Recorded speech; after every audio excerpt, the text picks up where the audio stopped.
Good evening, everyone, and welcome to the June 22nd edition of Office Hours presented by the Maryland Center for Collegiate Financial Wellness. My name is Dr. Tisa Silver Kennedy. I'm the founder and director of the center, and I thank you so much for joining me this evening.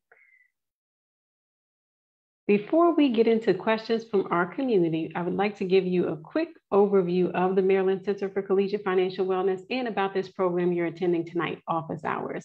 From there, we will dig into featured content for tonight, which is a list of the top 3 misconceptions about public service loan forgiveness and PSLF through the limited waiver.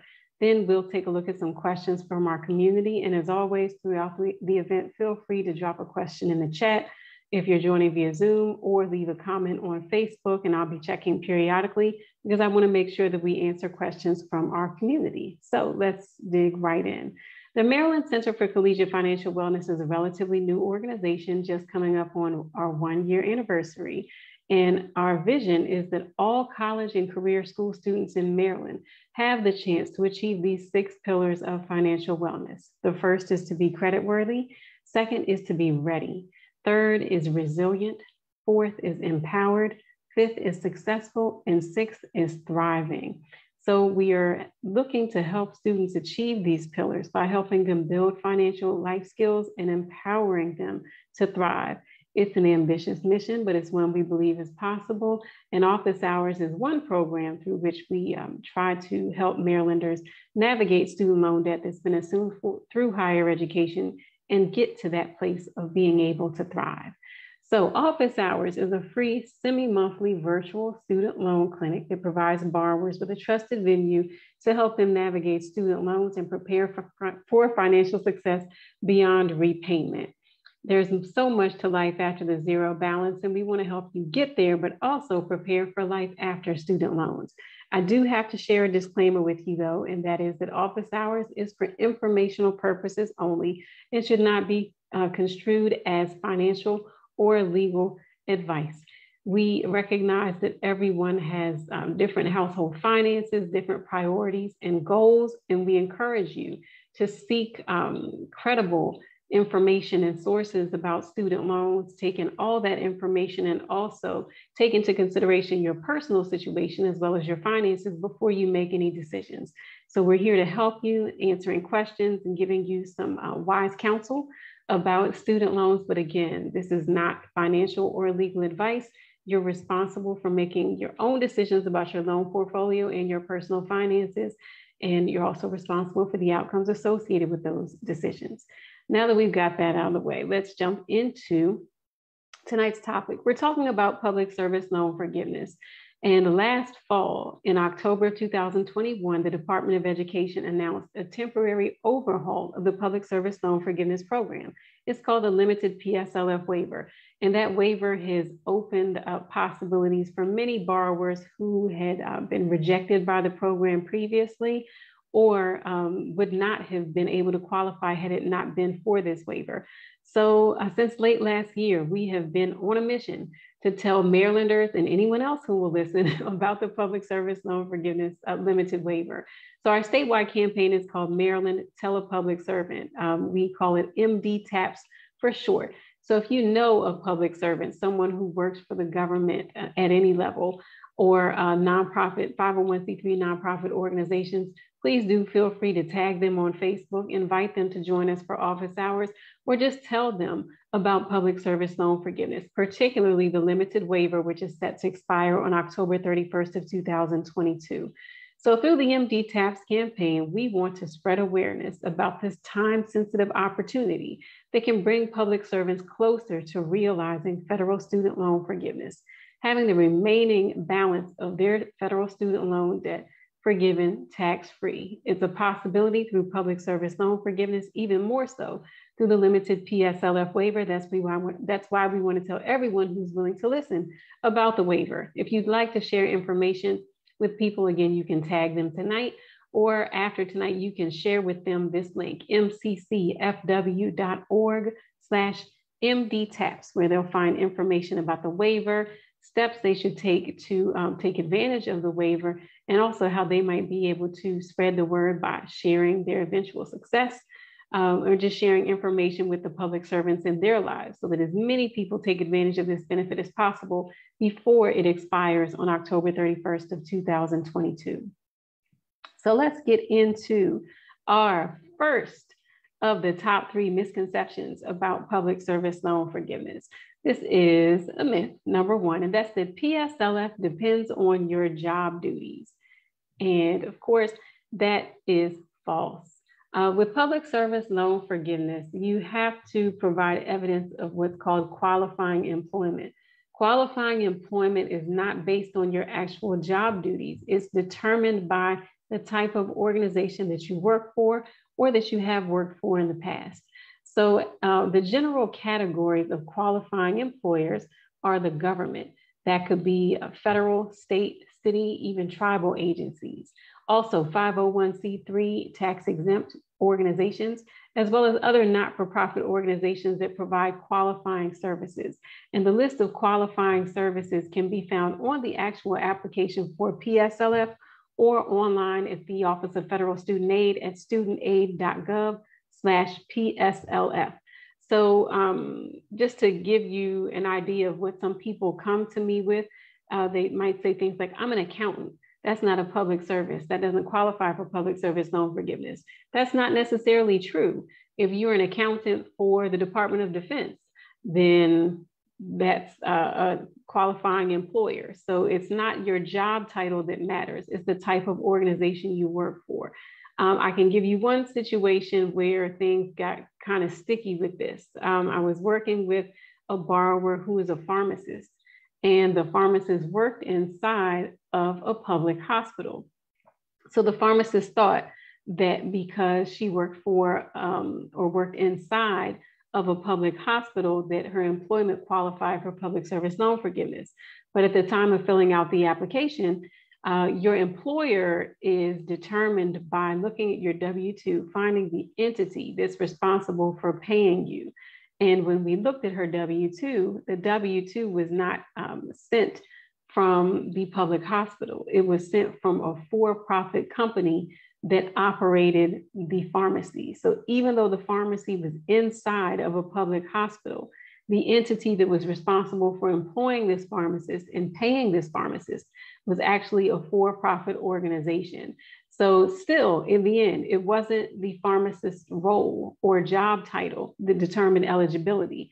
It was the entity that the pharmacist worked for. And since that entity was a for-profit organization, unfortunately, her employment did not qualify for public service loan forgiveness. Had she worked directly for the public hospital, and the public hospital sent her W-2, then the employment would have qualified, because employment is based on the type of organization you work for, not your actual job title. I see something popped up in the chat, so I just want to take a look. Good evening. Hello there. I see a friend has joined. Hello to you too.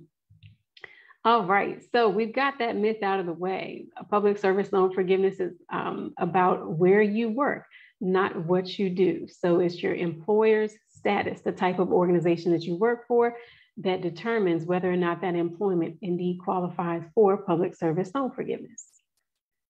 So let's move on to myth number 2. You can't qualify for PSLF unless you work full-time at the same place for 120 months straight. I don't know too many people that have worked full-time at the same place for 120 months straight. And thankfully, this is a misconception. With public service loan forgiveness, your payments do not need to be consecutive.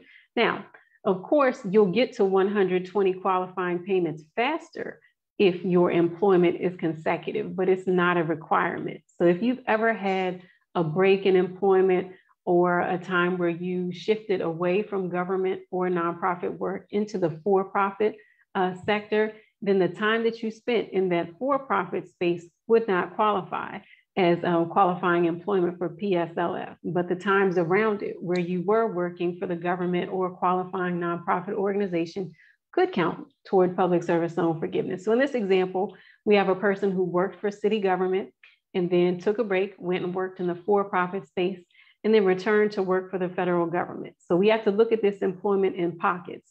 How much of it's for qualifying employers? How much of it is not for qualifying employers? So if we look at city government, this person has 65 months of qualifying employment. Federal government, that's 41 months, and those months would qualify because they're for the federal government. In between, the person did a 2-year stint for a for-profit organization. The time spent at that for-profit organization would not count as qualifying employment for the purposes of PSLF, but the city government stint beforehand and the federal government employment afterwards could count toward public service loan forgiveness. So if we look at the total amount of employment, we count everything to know their entire work history. The 65 months at city government, 24 months with the for-profit entity, and then 41 months with the federal government. Add those up, we've got a total of 130 months altogether. But for the purposes of public service loan forgiveness, we can only look at the time that was spent working for qualifying employers. So the for-profit space would go away. Our total months of qualifying employment would be the 65 months spent with the city government and the 41 months spent with the federal government, for a total of 106 months. So with public service loan forgiveness, you're required to have that qualifying employment, but you also need to have loans that were in repayment. So if this particular person applied for public service loan forgiveness right now, they would have a maximum of 106 months of the 120 that are required to have your remaining debt cleared through public service loan forgiveness. And what the government and its PSLF servicer would do is look at those 106 months of the qualifying employment and go back to try and find repayment history that occurred during those 106 months. So if this borrower had loans that were in a repayment status the entire time that they worked for the city government or for the federal government, then that means they've got 106 qualifying payments. That means they're 106 of the way there to the 120 that are needed to achieve public service loan forgiveness. If this was the case, they would need to work for another 14 months and have loans in a repayment status for another 14 months until they got to the 120. And when they reached the 120, they would submit the PSLF application again, and that application should be approved. And at that time, the remaining balance of their debt would be forgiven tax-free.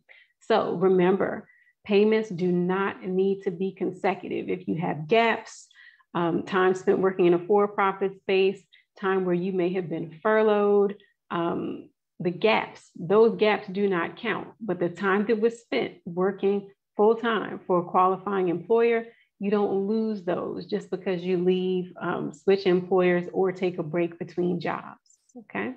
Now, another thing to recognize is that part-time employment can qualify for public service loan forgiveness as well. But in order for part-time employment to count, you'd have to be working multiple part-time jobs at the same time. And each of those jobs would have to be for a qualifying employer. So if you had 2 part-time jobs, both for qualifying employers, then those 2 part-time jobs could be combined to see if they meet the definition of full-time employment for the purposes of PSLF. So for public service loan forgiveness, what it means to be full-time is the greater of either your employer's definition of full-time or working on average 30 hours per week. So if you can put 2 jobs together, 2 part-time jobs, both for qualifying employers together to get to that 30-hour per week threshold, then you've met the definition of full-time employment for the purposes of public service loan forgiveness. So if you look at the top bars, we've got a person who works in a city government role for an average 20 hours per week. They also work for a nonprofit organization for 10 hours per week. I put these in red here because if the person just had one of those part-time jobs, having one of those jobs would not be enough to meet the full-time definition for public service loan forgiveness. So either or would not work. But if they were working those 2 jobs at the same time, then all the months that they've worked those jobs for the same time would count as qualifying employment. From there, it will be up to the government's PSLF servicer to go back and find repayment history that matches all of those months of qualifying employment. And if they get to the 120, that's the place in which they would qualify to have the remaining balance forgiven tax-free. So remember, Public service loan forgiveness is not about your actual job duties. It's about the type of organization that you work for.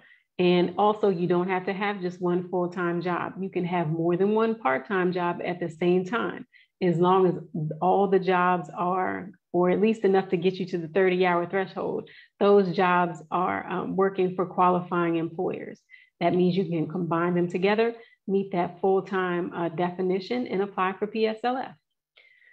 All right, so let's move to misconception or myth number 3.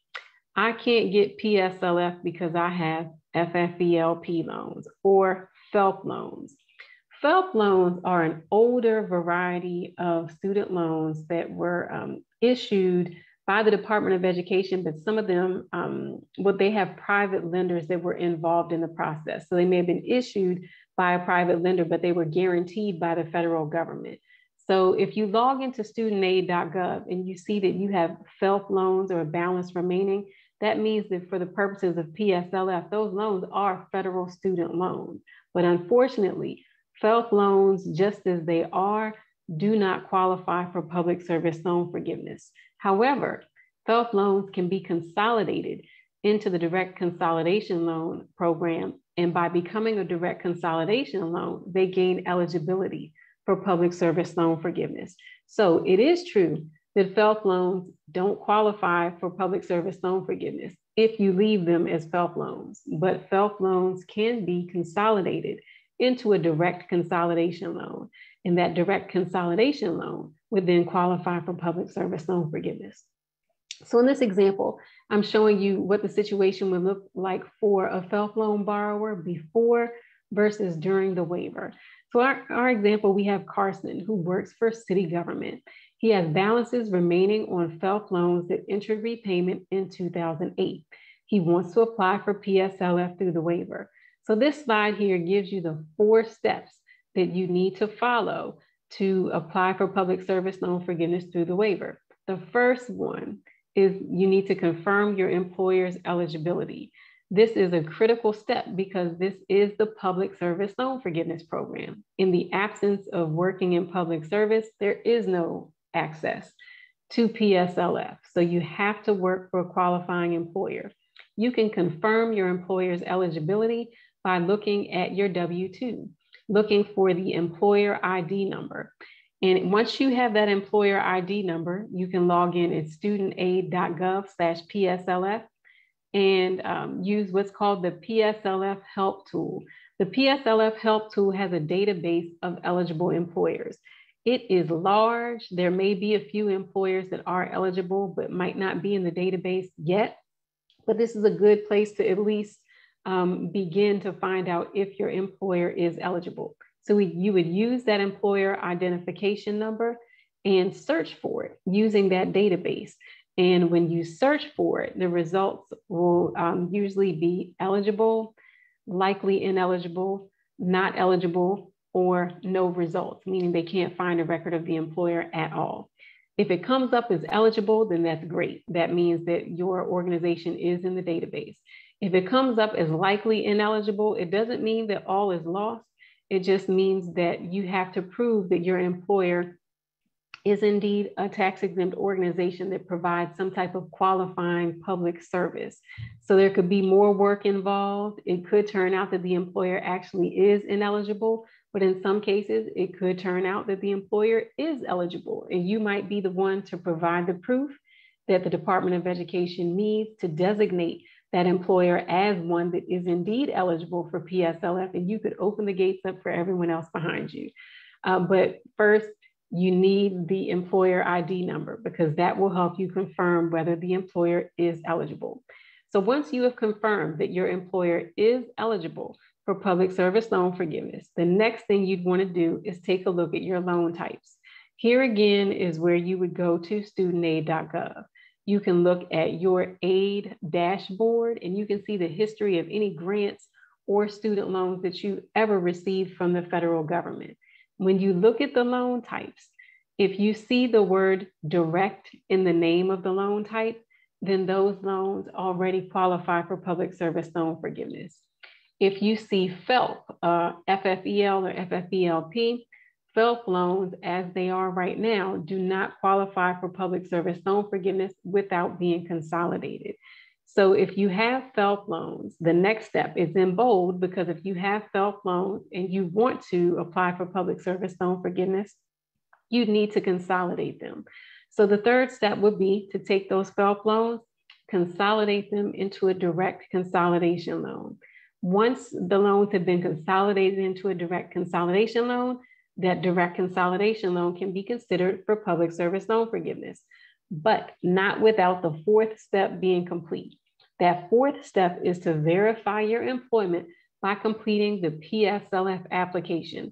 This is the application that you use to actually apply for forgiveness, but also to verify your employment if you're not close to the 120 payments that are necessary to have the balance forgiven via PSLF.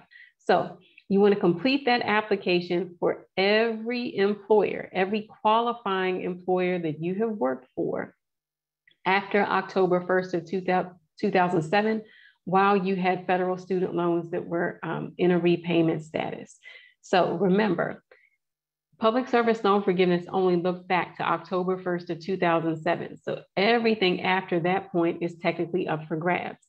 After that point, you need two things. You need loans that were in a repayment status, and you need qualifying employment. And in this case, Carson had FFELP loans that entered repayment in 2008. So if we look at 2008 to 2022, that's about 14 years of employment history and 14 years of repayment history.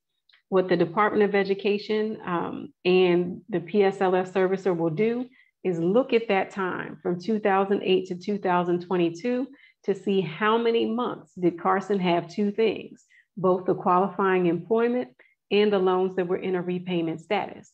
So if you look at the red bar on this slide shows you what PSLF would look like for Carson under the program's original rules. As you can see, that line, that bar is red. That means that Carson would have 120 qualifying payments remaining. That means Carson would have 0 qualifying payments toward PSLF. And the only reason why is because Carson had FFELP loans. Carson would have to consolidate those FFELP loans, and then after the consolidation, Carson could begin earning credit toward PSLF. So that means it would take him at least another 120 months to be able to have the remaining balance forgiven. And after another 10 years, he might not have anything left to forgive, but those are under the original rules. If you take a look at that top bar, the green bar, the limited waiver, if Carson takes those FFELP loans and consolidates them into a direct consolidation loan, the Department of Education and its PSLF servicer are going to look at the consolidation loan as direct, which means that it qualifies for public service loan forgiveness. Then they're going to take it a step further, and they're going to look back at the repayment history that Carson had when the loans were FFELP loans. So on the books, Carson has a direct consolidation loan, but Carson also has repayment history on FFELP loans going all the way back to 2008. So if the loans were in repayment that entire time, ever since 2008, and Carson has worked for city government this entire time since 2008, that bar turns green because Carson definitely has more than the 120 months that are required to gain loan forgiveness through PSLF. So this slide is just to show you that, yes, under the original rules, FFELP loans did not qualify for public service loan forgiveness. They would have to be consolidated, and none of the repayment history prior to the consolidation loan would matter. So a FFELP student loan borrower would basically start fresh. They consolidate, and then their first payment will be 1 on the way to the 120 needed for public service loan forgiveness.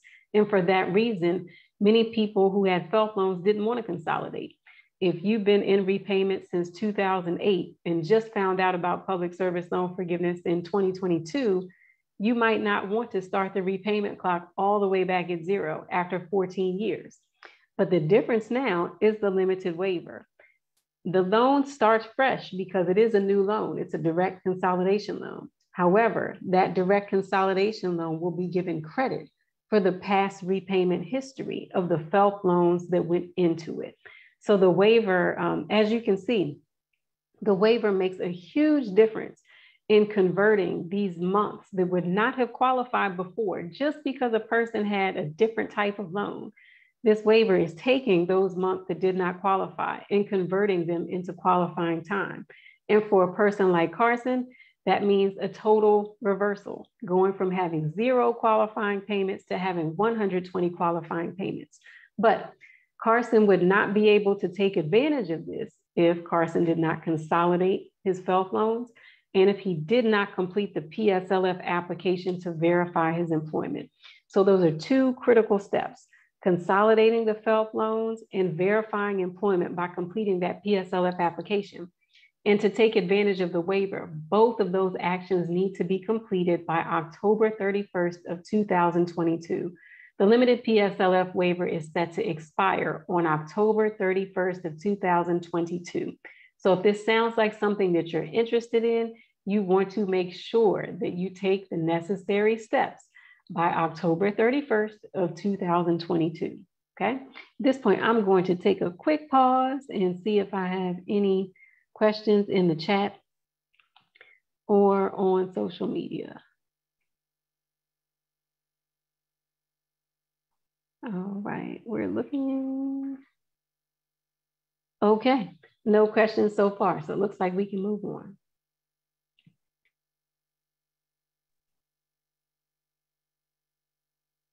Okay, so we went through the top 3 misconceptions, but I had to sneak this other one in there. This one is our bonus myth.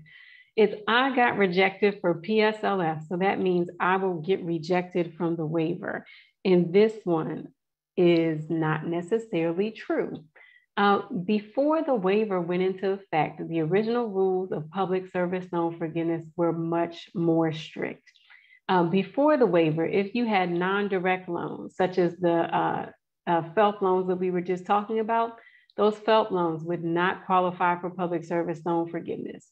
In order to gain eligibility, they would have to be consolidated, and any payments that were made prior to that consolidation would not count toward PSLF.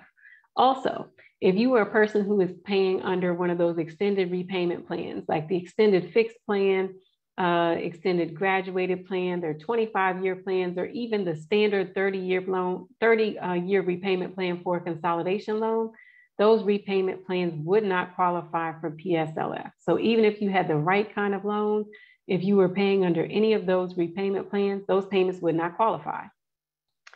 If you heard about PSLF after you had left a qualifying employer, even if you had, excuse me, even if you had more than 120 months of that qualifying employment, if you didn't hear about the program until after you left, and you tried to apply for it when you were no longer working or no longer working for a qualifying employer, you would not qualify for public service loan forgiveness. Also, if you had the right kind of loans, the right kind of repayment plan, and the right kind of employment, but you missed a payment, made a payment late, or you made a payment that was not for the exact correct amount that was due, those payments would not count toward PSLF. So a life before the waiver, things were much more strict. During the waiver, non-direct loans can still become eligible through consolidation. They can become eligible for PSLF. However, the big difference is those past payments can count. So you're not starting over at payment number 1 toward the 120 that you need for PSLF. You would consolidate the loans, and then they look backward in the history of those older non-direct loans that you consolidated. And the new direct consolidation loan would be given credit for the repayment history of the older loans that went into it. Next, the extended repayment plans, they qualify. Any repayment plan qualifies through the waiver. Even if there was a month where you missed a payment, that month can qualify if your loan was still in a repayment status. If you're no longer working at all or no longer working for a qualifying employer, the time that you spent working previously still count. It can still qualify toward PSLF during the waiver. Again, if you missed a payment, made a payment that was late, or you sent in a payment that was not for the exact correct amount that was due, those payments can count through the waiver, because in the waiver, they're not actually looking at the payments that you made, they're looking at the status of your loan. So if your loan was in a repayment status, then those months can count. In addition to those periods of being in a repayment status, there are also some forbearances and some deferments that may gain credit toward PSLF. So you can see how the waiver has loosened the requirements in a way that makes me want to tell everyone possible, please, if you work for a qualifying employer, consider submitting a PSLF application just to see how close you are to the 120 months that are required to have your debt forgiven via PSLF. At this point, I see I've got a couple of questions in the chat, so I'm going to take a pause from the slides and make sure I get to the Q&A. All right, so we've got 2 questions. First one is, can you talk about the new servicer that's coming aboard? I'm getting notifications now via email about it from FedLoan Servicing, which will be going bye-bye. That's right, okay, great question. So since public service loan forgiveness went into effect, there's been one servicer that was designated to handle the program. That servicer is FedLoan Servicing. Their website is myfedloan.org. FedLoan is now transitioning out of the loan servicing business, and so the responsibility for the public service loan forgiveness program is going to shift to a company called MOHELA. That's M-O-H-E-L-A. So FedLoan is still processing PSLF applications, but they're also in the process of transitioning loans from FedLoan over to MOHELA. This is important because prior to this shift out of the business for FedLoan, when a person submitted a PSLF application, their loans would transfer from wherever, whichever servicer they had before. Let's say that somebody had student loans that were serviced with Great Lakes. When they submitted the PSLF application, that application went to FedLoan Servicing, who is the only servicer who was administering the PSLF program. So the person sends their PSLF application to FedLoan Servicing. FedLoan Servicing then transfers the borrower's student loans away from Great Lakes and into the FedLoan Servicing portfolio. So FedLoan becomes the point of contact for billing and also the point of contact for PSLF because they're the designated servicer. Now that FedLoan is getting out of the business, they have to transfer their portfolio over to another servicer. And that servicer is MOHELA. Again, that's M-O-H-E-L-A. So if you are a borrower who has already submitted an application for PSLF and your loans have been transferred to FedLoan, you're probably hearing from them that your loans are going to be transferred again to another company that's called MOHELA. For those of you that are in the process of submitting a PSLF application for the first time, or if you are consolidating in preparation to submit a PSLF application, you'll notice on the consolidation application that there's an option to select your servicer. If you're serious about pursuing PSLF, then it will make things easier for you to go ahead and select MOHELA, because MOHELA is the new servicer that's going to be taking over the PSLF program. You'll also notice that when you click on MOHELA, a box pops up that says kind of like FYI, just so you know, your loans will go to MOHELA, but first they're going to stop through another company called AidVantage. So if you are just consolidating to apply for PSLF the first time, your loans are going to have a couple of stops to make before they make it to the final PSLF servicer. But do not be alarmed. The loans will go from whoever your current servicer is, then they'll go initially through AidVantage, and then they will end up with MOHELA. The benefit of having your loans with the PSLF servicer means that that one party is going to be able to track your repayment history, but they're also going to be the point of contact for when you certify your employment. Now for PSLF, you're required to document 120 months of qualifying employment. And the way that you do that is by submitting a PSLF application. You're only required to submit that application once for each employer that you want to have considered. And once you get up to the 120 months, then you wouldn't need to send in anything else. However, if you work for multiple employers, it's easier to submit that PSLF application once every 12 months or when you change jobs than it is to, at the end of 10 years, go back and try to get those forms certified from different organizations. So it's recommended that you complete the PSLF application once every 12 months, and if or when you change jobs. That way, the servicer can keep track of your employment as you're working, instead of you having to go back, 10 years from now and try to find someone in the old organizations to verify your employment. Now, if you didn't do the application once every 12 months, that's okay. It doesn't mean that you're going to be disqualified. It just means that you need to take a look at your employment history, look at every qualifying employer that you've worked for after October 1st of 2007. And if you have loans that were in repayment during that time, you want to make sure that you go back and verify your employment by completing the PSLF application and requesting that someone from the organization certify that form for you. Now, there are some cases where you might not be able to find a person who will certify your employment. Sometimes it's because people are afraid. I've seen that, people have said, I'm not signing that. I don't want to be on the hook for that because they're not familiar with it. And they want to make sure that they're not obligating themselves to do something or to be on the hook for anything. So some people might be afraid or unfamiliar. In other cases, people are just flat out unwilling, and that's okay. There's an option on the PSLF application. There's a box for you to check if you are unable to find an individual from an organization who can certify your employment. It could be because the organization no longer exists. It could be, again, because people are unwilling or might be afraid. Whatever the reason is, if you cannot find a person within that organization to verify that you worked there, that's okay. Just check the box that you're unable to get someone to certify.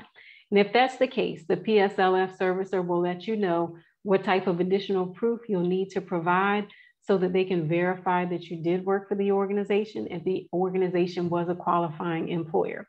So moral of the story is, PSLF application ideally would be completed every 12 months, but you absolutely must complete that application if you want to be considered for PSLF, because that's the way that the Department of Education's designated servicer for PSLF becomes aware that you want PSLF, and they'll begin to track your employment and to examine your repayment history and let you know how many months you have that qualify toward the 120 that are necessary to achieve PSLF.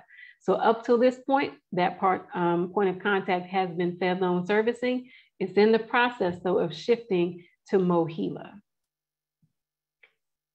All right, just checking questions one more time. Looks like we're good to go. All right, I've got a question. It says, I received a message indicating that I could receive a refund for payments made during the forbearance period. Is that illegitimate? Oh, you must be psychic, because that was one of the next questions. But no, that is legitimate. You can request a refund for payments that you have made during the CARES Act Forbearance. If your loans were a part of that forbearance, where the interest rate was temporarily set to 0 and you were not required to make any payments, then you can go ahead and contact your servicer. They'll let you know next steps to request a refund of those payments.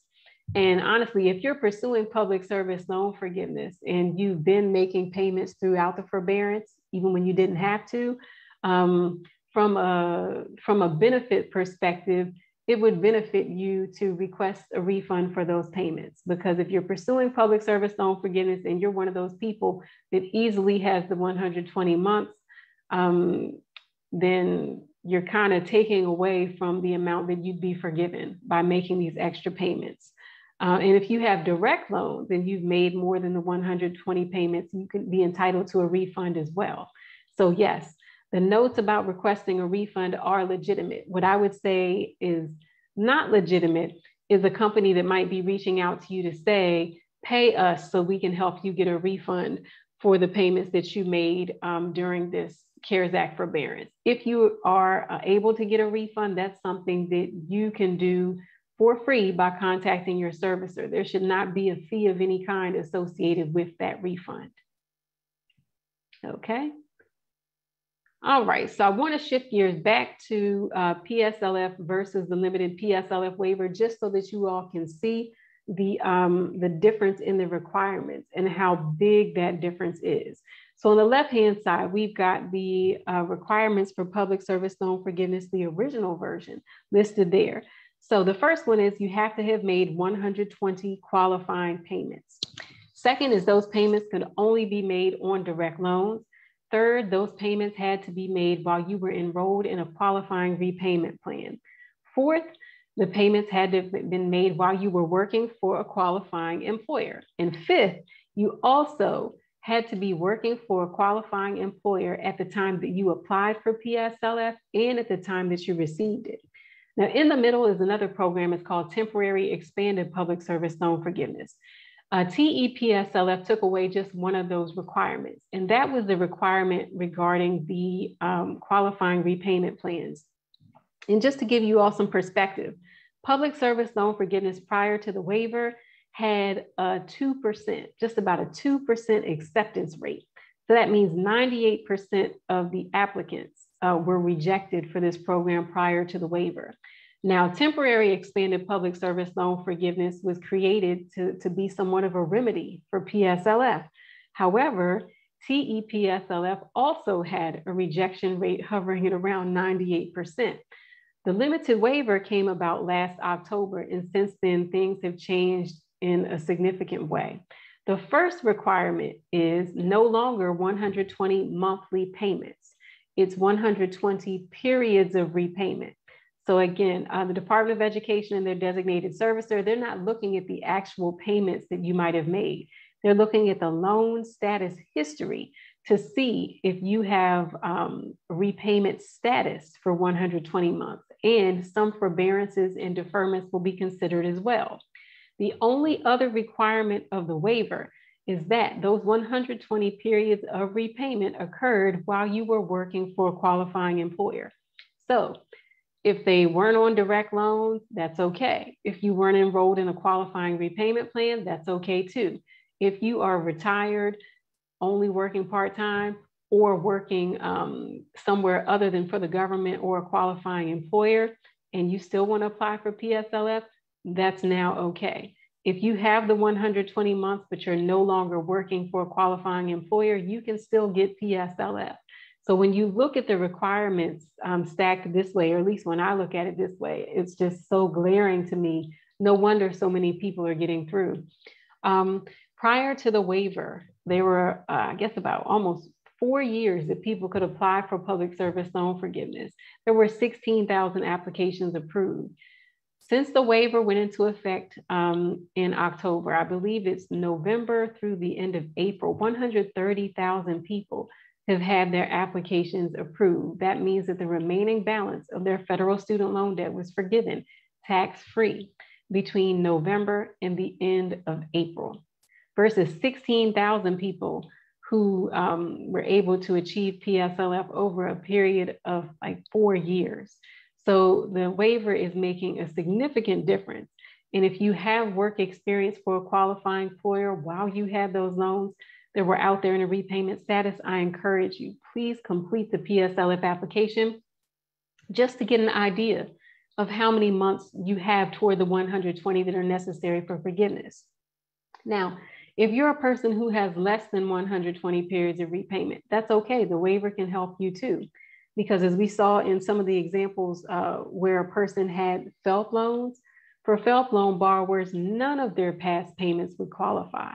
But through the waiver, they can consolidate those FFELP loans into a direct consolidation loan and get credit for the prior payments that are made. So we're seeing people go from having 0 payments qualifying to 110 or 130 qualifying payments, meaning that for the person with 130, the only thing standing between them and having that debt cleared is a consolidation and completing a PSLF application.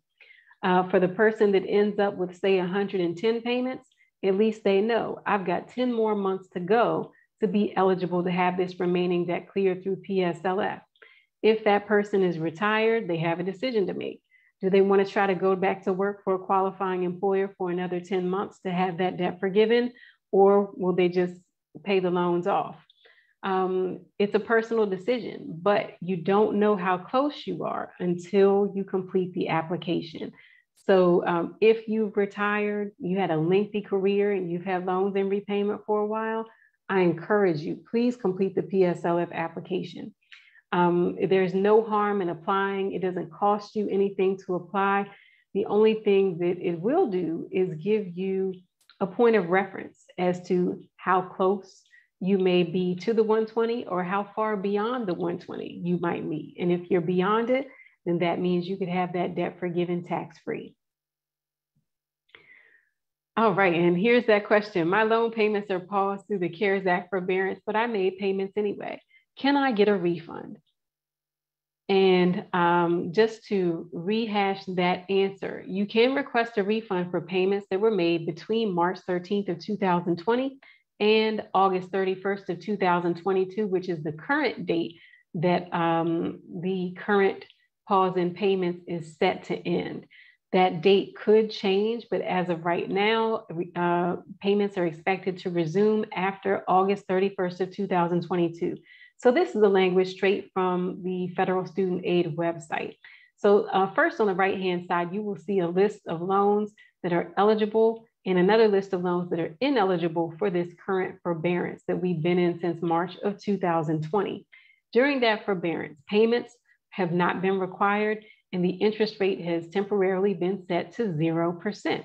So for payments made during this 0% interest period, the full amount will be applied to the principal balance of the loan once you've paid all the interest that accrued prior to March 13th of 2020 and any fees that were associated with defaulted loans. You can get a refund for any payment you make during the payment pause beginning March 13th of 2020. Contact your loan servicer to request that your payment be refunded.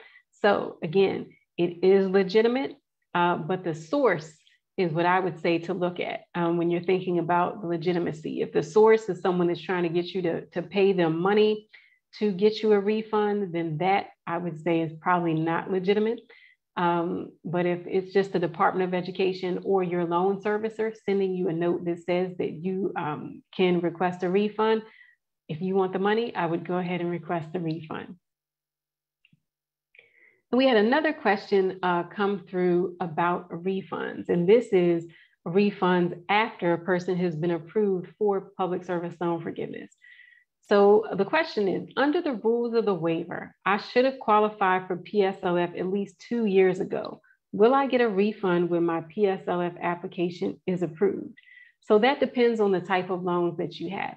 For direct loan borrowers, if you made more than 120 payments on an existing direct loan, you will get a refund for extra qualifying payments you made. For FFELP borrowers, it's a bit different.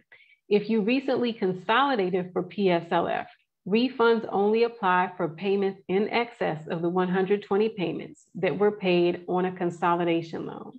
This is true for both FFELP program loans and direct loans that are consolidated into a direct consolidation loan. So basically, there are no refunds on FFELP loans. After you've consolidated that FFELP loan into a direct consolidation loan, if you made any extra payments on the direct consolidation loan, then those payments could be refunded.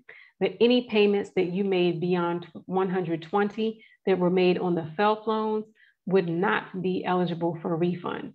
And so I want to share with you a bit more language. This comes from FedLoan Servicing, the servicer who is currently transitioning out of administering the PSLF program. It says you are not eligible for a refund or a reevaluation under the limited PSLF waiver if 1, you have non-direct loans. 2, you already paid off your loans. 3, your loans were already forgiven. Or 4, your loans have a 0 balance. So if you've already paid your loan off, they're not going to issue refunds. And if you have FFELP loans that you paid for, let's say 130 or 140 months, they would not give you those extra 10 or 20 payments back because the loans were FFELP loans. I'm going to pause for just a moment because I see a note in the chat. So let me check this.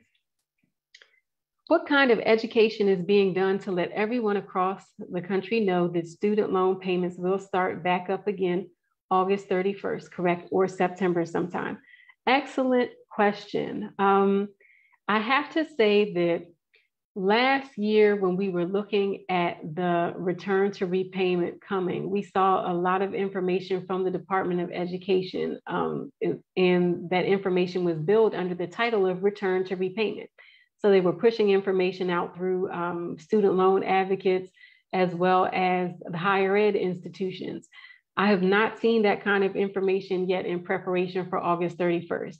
So I'm not saying that the date is going to get pushed back again, but I'm just saying that I'm not seeing the information that would push preparation for August 31st to be the date.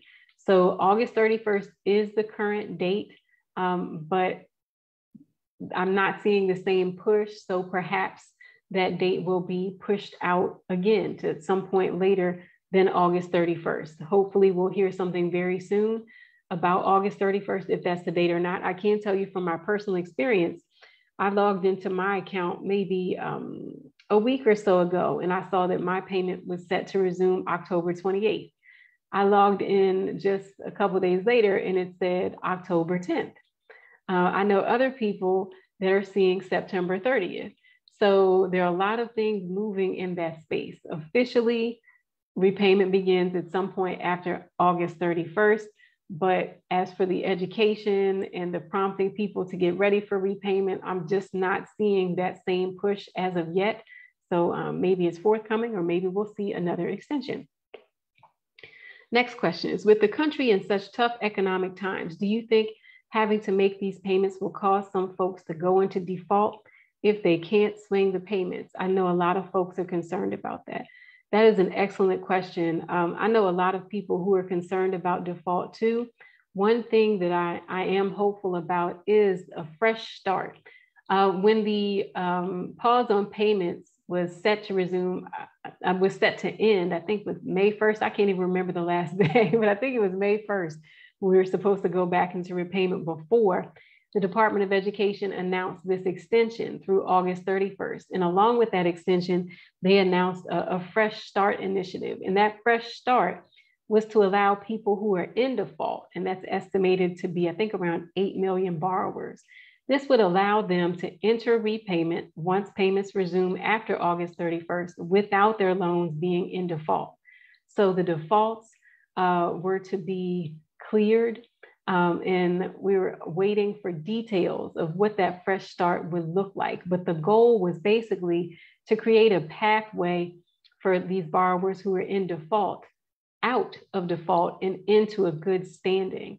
I need to go back and take a look at what's happened with that Fresh Start initiative and details about that initiative, because being in default is a very, it's not a good place to be, because the consequences are quite severe. You can have your transcripts withheld from school. You wouldn't be eligible for any additional federal student aid if you wanted to go back to school.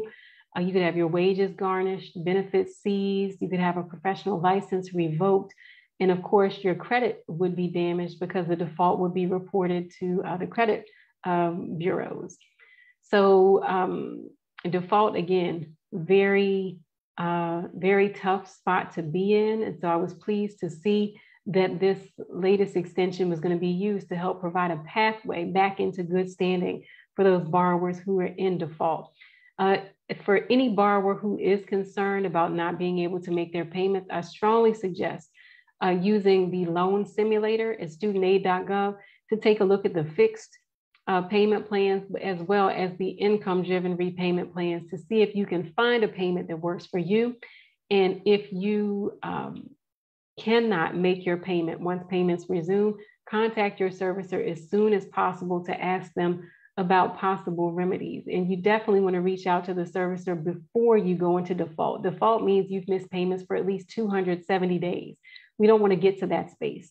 You want to reach out to the servicer when you're experiencing difficulty, so that maybe they'll put you into a temporary deferment or forbearance while you figure things out and select a repayment plan that is feasible for you. But yes, default is absolutely a concern. And that was a great question. You reminded me to go back and look for more information about that Fresh Start program. All right. So let's take a look.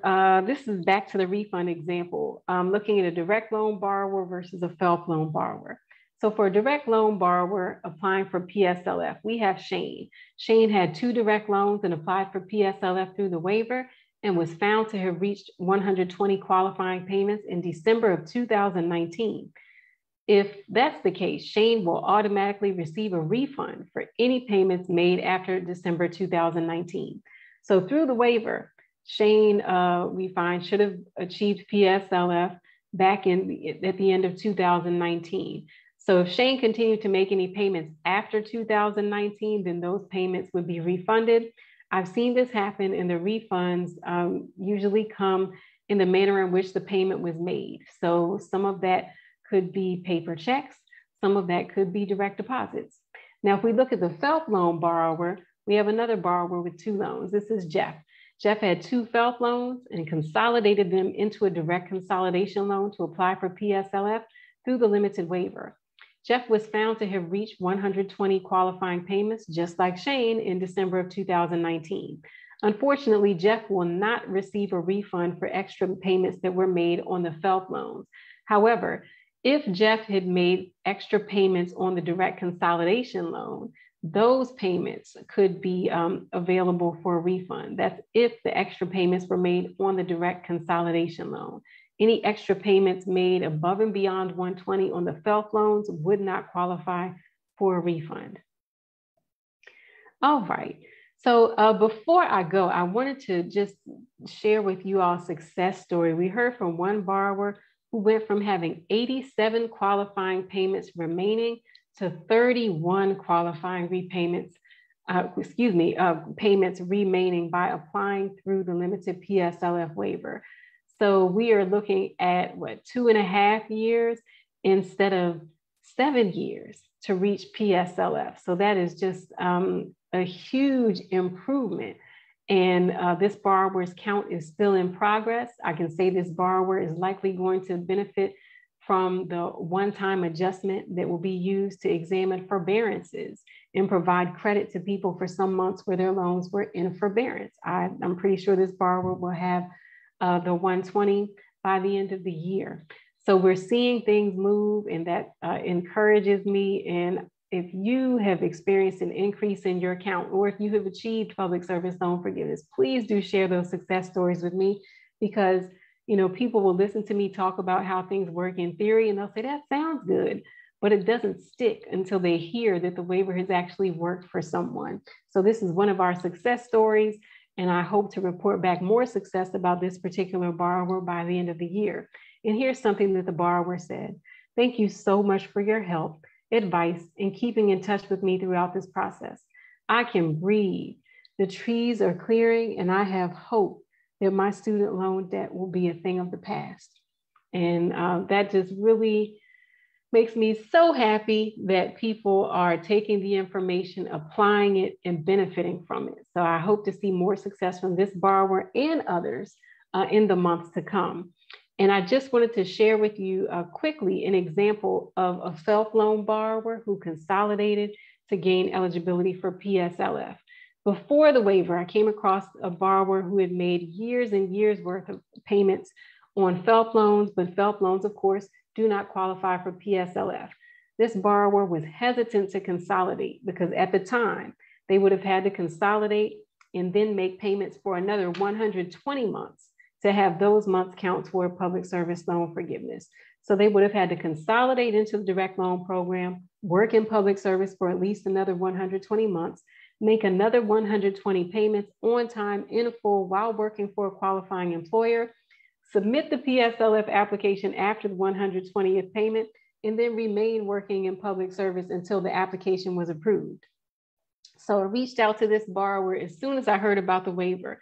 The borrower immediately consolidated in November and submitted the PSLF application. So after that consolidation in November, this borrower received 113 qualifying payments on their consolidation loan. So this is a person that went from 0 to 113 in a matter of about 5 or 6 months.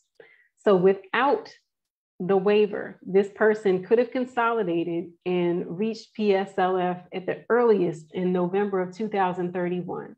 With the waiver, this person is expected to achieve 120 by September of this year. So the waiver is out there, it's working. I encourage you to apply for it. I also encourage you to tell the public servants in your life using the hashtag MDTAPS, Maryland Telepublic Servant, because we want as many Marylanders as possible to take advantage of this time-sensitive opportunity to bring them closer to realizing 100% federal student loan forgiveness. I've got a comment here that says, wow, I love hearing those kinds of testimonies. Me too. It reminds me how important this work is and how important it is for us to continue spreading the word so that people will become aware of the program and use what they have learned to access the benefit that they have earned.